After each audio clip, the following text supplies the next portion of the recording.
The smallmouth predation of salmonids can be pretty high. This citizen science project is a way for us to help collect some data to get some idea how damaging are the bass to salmonid populations, encouraging people to target bass and eat them. And I want to tell you about a smallmouth bass predation project that we're doing. So I work for Native Fish Society, as was mentioned, with Jay Michelle. I'm living on the past, present, and future homelands of the Atflaty, Kalapuya, and Confederated Tribes of the Grand Ronde. And I want to take a moment to acknowledge, too, that these tribal members have really actively managed this land for a long time. It's why we have the amazing fisheries that we do, the native fisheries that we do here. I'm really working with them more and more, particularly the Confederated Tribes of the Grand Ronde, to learn from them and also help support their conservation efforts. And actually, this smallmouth bass project is kind of feeding in with some of the things that they're concerned about. So most of you are probably familiar with smallmouth bass, are a really desirable sport species. Many of you probably fish for smallmouth bass and really enjoy it. And they might actually be struggling a little bit if you're in their native range to a certain extent. And so this map here shows in orange, that kind of filled in orange area, is the native range of smallmouth bass.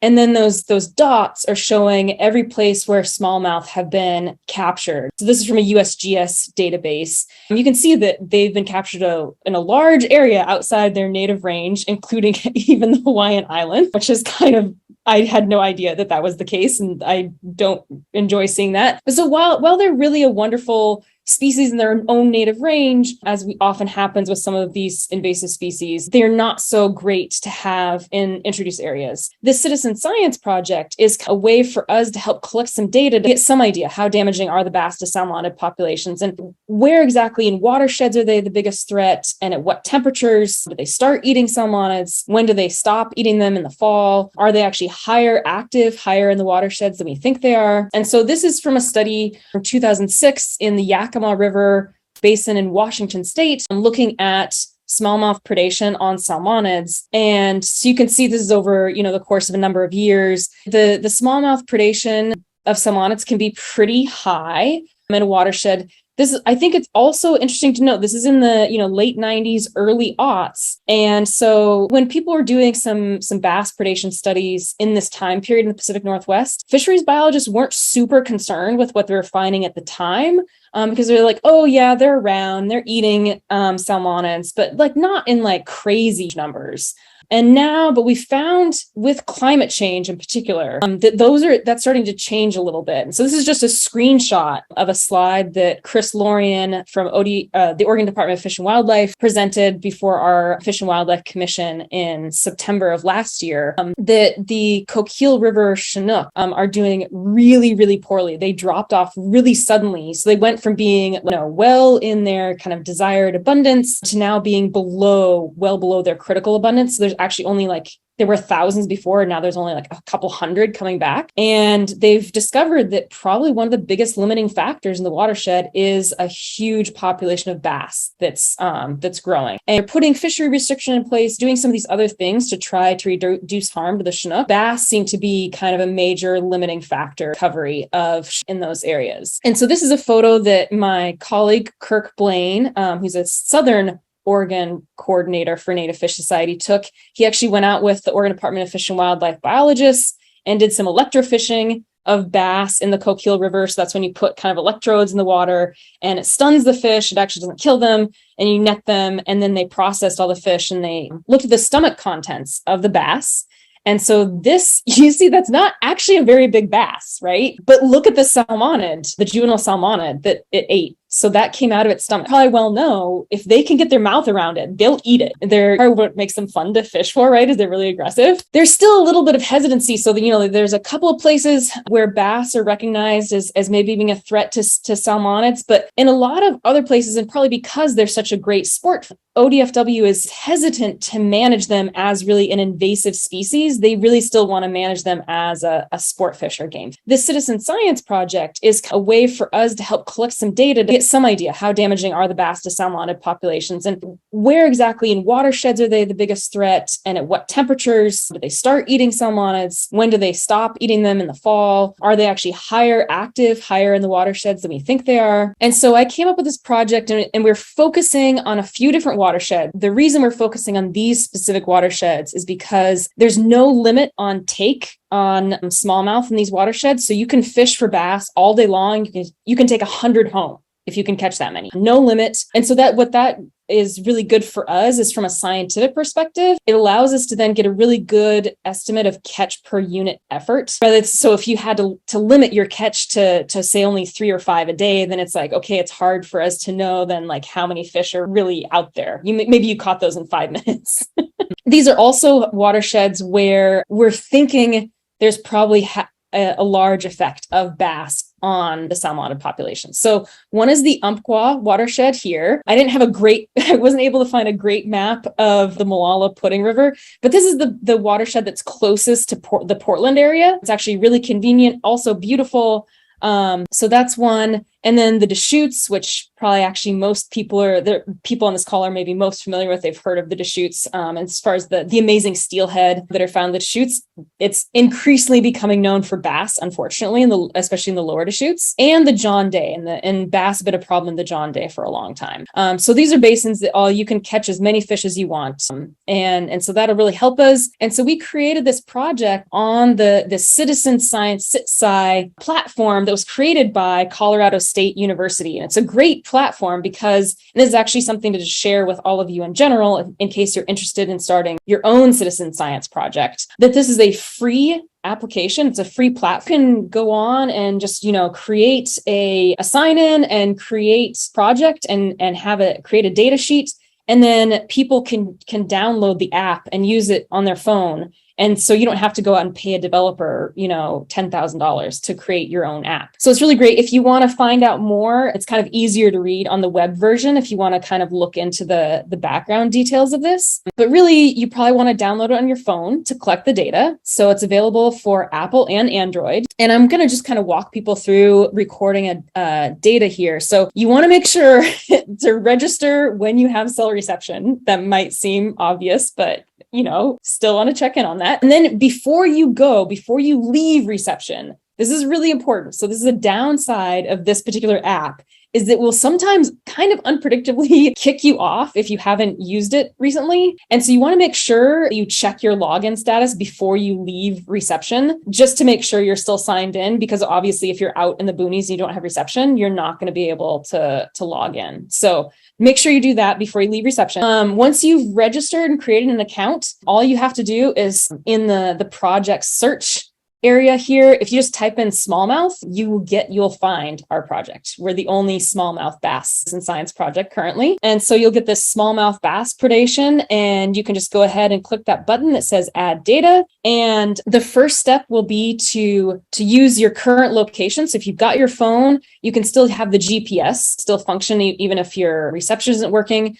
And so just use that current location. It'll record that there. And then you can go ahead to the next step. And I'm asking people to record the stream temperature, the time you spend fishing in minutes. And the minimum is an hour, is 60 minutes. To get an estimate of, we want people to be fishing long enough that we actually get a good estimate of how many fish are there for the effort spent. And then ask how many smallmouth you caught. It'll go through the gape width for the smallmouth. And this is in millimeters. And so you'll need to take some sort of measuring device with you that has metric. And the reason that I'm asking people to use millimeters is because another downside of this particular app is it only allows whole numbers. So if you're recording this in inches, that wouldn't be very good information, right? There's a huge difference between a gape size of 2.5 inches versus 3 inches. Or it would actually be 2 versus 3. Whereas if you're measuring in millimeters, like if there's a difference of even a few millimeters, like that's fine, right? That's not a very big difference. And so just to let you know what the gape measurement looks like, if you're kind of looking head on from the bass, you want to open their mouth a little bit. And then at that widest point,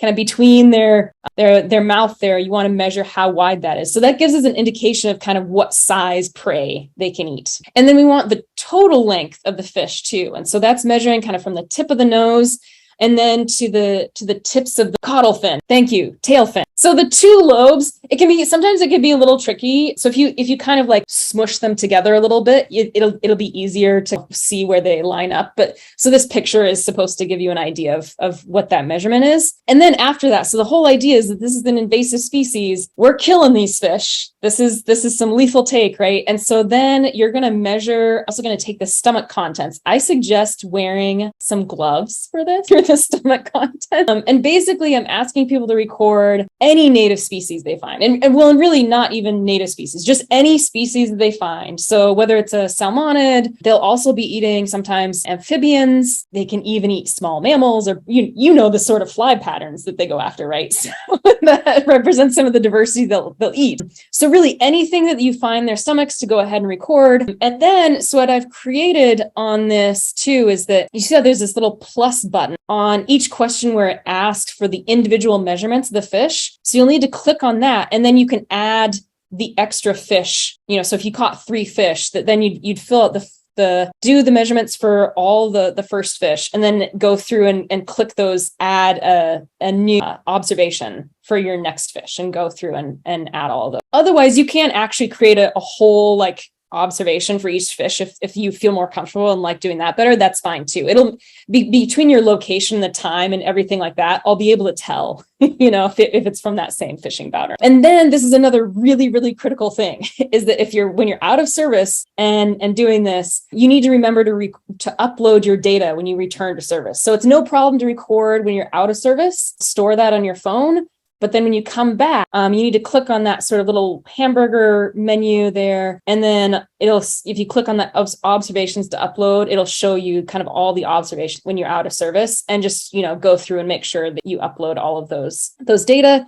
And so then we'll be able to take a look at that and get a better idea of, okay, so where are these fish? When are they eating the salmon? When are they maybe eating other species? And then we can actually take that to managers and say like, hey, we really need to be considering controlling this smallmouth in this watershed in maybe a more aggressive way. So with that, I'll take any questions you have. Yeah. So I want to know, Liz, what, bringing it back to sort of a strategy around conservation, would you agree with the statement that sometimes taking and killing is a conservation? Yeah. I mean, it definitely is. And I think, I think in an invasive species like this, where it is almost a conservation thing to remove them, it also represents a really great way for people to connect to ecosystems in a different way, right? So, I mean, I'm hoping that people feel connected in a way that, they're actually feel empowered as scientists, but also that it's like, okay, when you're actually eating your catch, like there's something significant about that too, right? And Dr. Perkin, we had a couple of questions come in the chat. Jennifer wants to know, with this study, what sort of changes are you hoping to make to the regulation? So one of the things we're trying to push for with several tribal groups is to actually change the designation of smallmouth bass in Oregon from a game fish to a non-game fish. So currently you can fish for something like large scale sucker. That's a native fish, but it's a non-game fish. You don't have to actually have a license. And you can actually waste those fish too. Like you can just throw them on shore and there's no punishment for that. And so if if bass aren't regulated that same way, then people actually, it's kind of great that people who might need food could really use these bass as a food resource, basically, more or less for free. Just the cost of the gas to get out to get. A question from Sherry: does the number of fish or the size matter more? Which is more? It's probably the number matters more, but honestly, I think it really is actually almost the most interesting from a scientific perspective is trying to catch fish when you wouldn't necessarily expect to catch fish, or like where you wouldn't expect to catch them. So where you think the limits of their range are, or like if it seems almost too cold, that's when it's really interesting, right? Because if you're able to catch them then and you see that they're actively feeding them, then that makes a different case. Because too, like one of the things that the Fish and Wildlife departments have typically only looked at their predation kind of during the key months when like salmon are actively, like the smolts are actually going out, rather than like, kind of like the rest. And then Amber said, going back to the app and the citizen science project that you have on there going on right now, she doesn't usually target bass, but if she's fishing steelhead for say 3 hours and she swings up a bass, would she still record it as 3 hours of fishing? Yeah, I would, because especially we are seeing, unfortunately, people, especially like in the lower Deschutes, are seeing that they're targeting steelhead, but because you're using things like streamers for steelhead, that's something that bass will often go after too, right? So I think like that counts for sure. Does anyone want to get off mute and ask another question? And I did want to mention we will be sharing the information for the app. I know Heather included it in the chat, but we're going to share that with an email as well to everyone that registered for the meeting. Awesome. I guess I have a question. I've never extracted the contents of a fish's stomach, and I've heard about people using like fish pumps, or that doesn't look like it would come out with a fish pump. So how are you exactly extracting it, and does it hurt the fish, or am I still releasing bass? You're killing the bass. So that's part of it, is actually encouraging people to target bass and like eat them. And the nice thing about these watersheds too is that they all have good water quality, so that it's safe to eat fish, like lots of fish that come out of these rivers. So if I've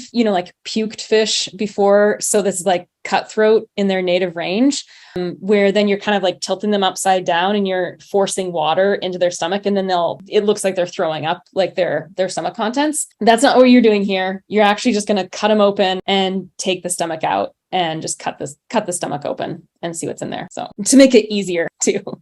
I have a question. Are there any other species besides salmon that are being affected, the numbers, by the bass? Yeah, so this is part of why I want to do this study too, is because in the Pacific Northwest, the studies have really focused on salmon. And I'm kind of curious to see if there's other native species that are also being affected. I would assume so. And I would assume you might almost see more like red-side shiner and speckled dace and some of those other, small minnow native species to be more heavily affected too. They also often like slightly warmer water as well. So they're probably more likely to overlap with the bass. And like I said, so there's like red-legged frogs that are native that are endangered. Bass could be eating those as well. So, really just, this is out of curiosity too, a little bit, to see what diversity of things we're going to find in their stomach. Yeah. Joanne wants to know, what if we don't want to eat the bass? What do we do with the I've heard, so Kirk, my colleague, loves to put them in his garden for fertilizer. If you have a garden, or if you have a friend who gardens, that they're great fertilizer for like tomatoes and things like that. You can also make them into pet food. There's recipes on the internet for homemade pet food for your cats and your dogs as well. Cool. Hey, this is Mickey from Lake Tahoe. Can you hear me? Mm-hmm. Yeah, great. Yeah. Did you know that there's bass in Lake Tahoe? I didn't know that, but I'm not surprised. Oh, I know. Near the Key, Cold Lake, there's an area that bass got introduced. It's the freakiest thing. Anyway, if I catch bass, do you want that information all the way from Lake Tahoe, California? I have really been thinking of this as being kind of an Oregon initiative, but okay. I wouldn't say no. I wouldn't say no to data outside of Oregon either. If people are in Northern California, Washington, Idaho, Montana, and you are catching bass, it would still be interesting, I think, to take a look. I'll send it with a Christmas card. Peace.